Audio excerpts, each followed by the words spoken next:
Sir Lloyd, maayong buntag gahapon sir sa hitabo unsa may nabantayan nimo or nadunggan? Ang nandunggan rin ako, nag-ago, ra.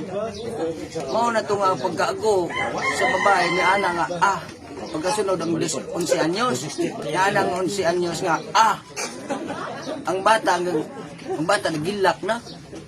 Pag yung manod gilak sa bata, wala na kong kabalo nga, mauna ito nga, tabuan na putla, nag-ulong, ganihilom naman. So posible ang inahan mo giuna. Yun na, sunod 11 anyos.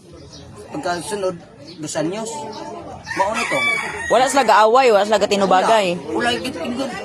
Wala sila naglalis, wala sila nag-away, wala sila nga Diin man katong mga higayuna. Galis komputiran. Dool ra ang kompyuteran. Gani kanang malaya.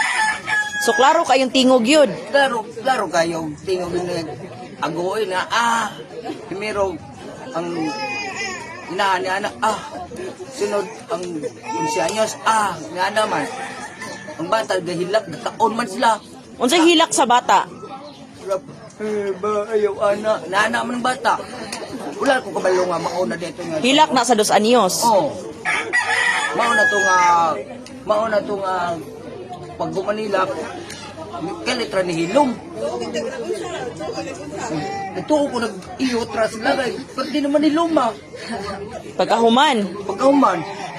Mao to ni anak ko gadagan pa dong highway. Pagkatanaw niya nga sa highway nga naigaparking mga motor o sakyan na dagan tao di balik sa agi. Pero sir, unsay pagkailan nimo aning Carlo?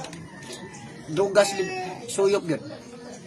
Para nimo makaako siya patay siyang pamilya. Sa tinuod lang wala sa amahan makaakong patay sa pamilya. Kana siya nakapatay na tungod sa drugas. Unsay panawagan nimo Carlo?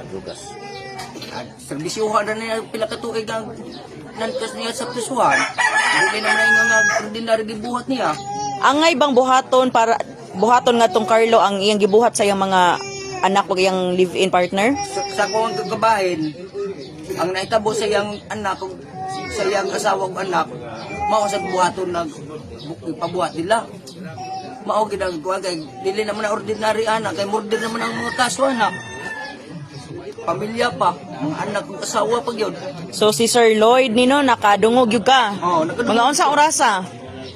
Mga alas 10 kapin, kapit na alas 11.